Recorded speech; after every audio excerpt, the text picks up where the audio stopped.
Dubai में आज super 4 के दूसरे मुकाबले में पाकिस्तान की क्रिकेट टीम इंडिया के अगेंस्ट नहीं खेली।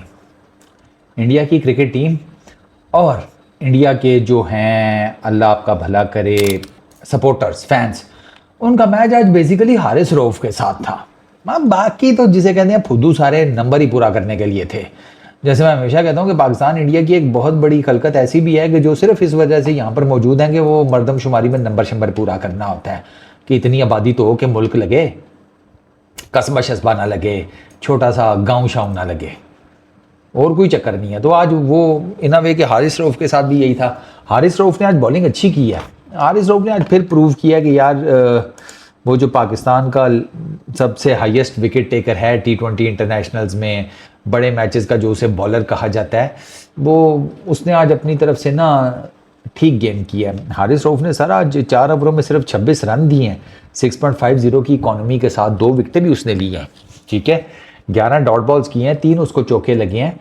बट द थिंग इज कि यार ही कंटेन्ड। अब हारिस रऊफ के साथ हुआ क्या, हारिस रऊफ लॉन्ग ऑन या लॉन्ग ऑफ के ऊपर, लॉन्ग ऑन के ऊपर फील्डिंग कर रहा था, तो उसके ऊपर जो इंडियन क्रिकेट फैंस बैठे हुए थे उन्होंने उसको देखकर नारे मारे कोहली कोहली के।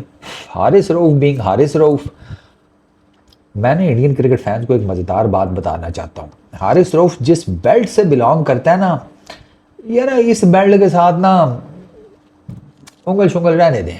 मतलब ये भाई मीटर है, वो they are not bothered much ना, और वो फिर आगे से यू नेवर नो कि किस किस्म का आपको रिएक्शन दें और क्या करें।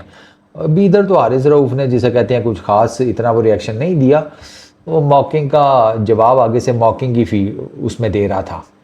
हारिस रऊफ वो कोहली कोहली के नारे मार रहे थे, हारिस रऊफ यूँ कर रहा था कि हाँ ठीक है सुन रहा हूँ बोलते रहो, इन अ वे कि वो इसी तरह की कम्युनिकेशन हुई है।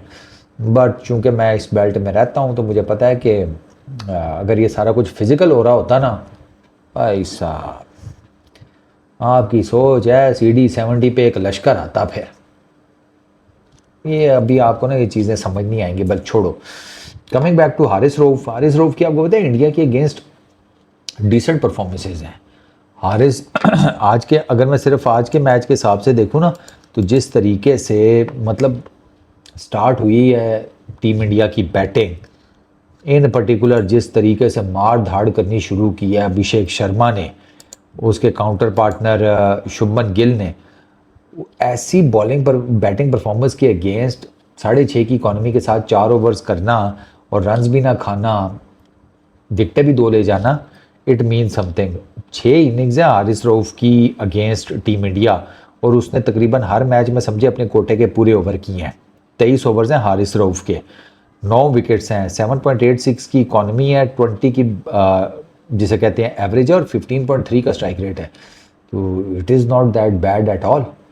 तो हारिस रऊफ ने इंडिया के अगेंस्ट, मतलब ठीक है वो 2022 वाला जो आज उसको उसकी मौकरी की जा रही थी हारिस रऊफ की, वो जो 2022 में विराट कोहली हारिस रऊफ को मार गया, और उससे फिर आपको पता ही है क्या हुआ इन अ वे, जो ओवरऑल सारा मैच तितर बितर हो गया। वरना पाकिस्तान वो भी मैच जीता हुआ था, पाकिस्तान बड़ी स्ट्रांग पोजीशन में था। बट फिर बात वही है कि कोहली जैसा बैट्समैन अगर खड़ा है क्रीज के ऊपर तो game can change any time, and उसके अंदर capability, capacity, talent, skill set, experience, mind set, वो उसके पास सब कुछ था। आई मीन अब वो सिर्फ एक ही फॉर्मेट खेलता है, तो ही हैड दैट कि जिससे वो गेम चेंज कर देता था सिंगल हैंडेडली अपने बल्ले से, और वो मैच उसने किया। बट ओवरऑल यार भाई साहब कोई कंपैरिजन किसी जगह बन ही नहीं रहा। मतलब पाकिस्तान और इंडिया की क्रिकेट में आप समझो कोई 100, इन दोनों की क्रिकेट के बीच में ना 100 अटलांटिक ओशंस हैं। इतना डिफरेंस है, इतना डिफरेंस है। और आज आपने देख लिया उनका एक यंग लड़का आपकी पूरी टीम को उधेड़ कर रख गया। आपको अपने चांस, वो आपको मैं कह रहा हूँ ना, हाफ चांसेस आपने फुल में कन्वर्ट नहीं किए। नवाज ने बॉलिंग नहीं की, पता नहीं है वो उसकी फिटनेस का मसला है क्या चक्कर है, उसको बॉलिंग करनी चाहिए थी।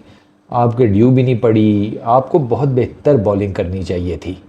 लेकिन आपने बेहतर क्या, आपने बॉलिंग में वो तरक घोला है कि मैं आपको क्या बताऊं। और इवेंचुअली मैं तो हैरान होता हूं कि यार, अक्सर लोग मुझसे पूछते हैं कि ये राना फ़हीम जो है ये क्या करता है। राना फ़हीम जो है ना, वो इस तरह के किसी मैच में परफॉर्मेंस दे जाता है।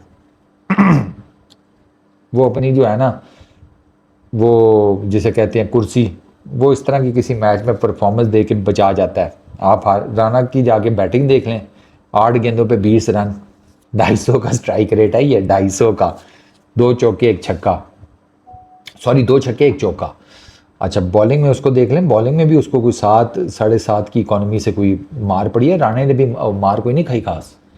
तो राणा और राणे के से पहले हारिस, इन्होंने ही अच्छी बॉलिंग की है।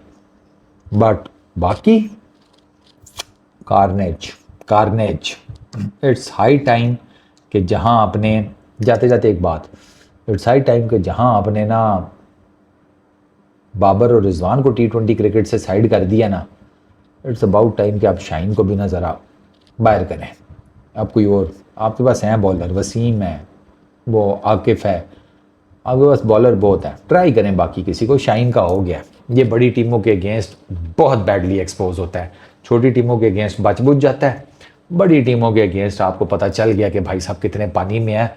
ऑस्ट्रेलिया का टूर उठाकर देख लें आप, इसकी वर्ल्ड, ये इंडिया के अगेंस्ट इन दोनों मैचेस में परफॉर्मेंस उठाकर देख लें, he is done and dusted. और वो जो कह रहे थे ऑलराउंडर है, रख लो फिर इसे अपने घर में। Peace out.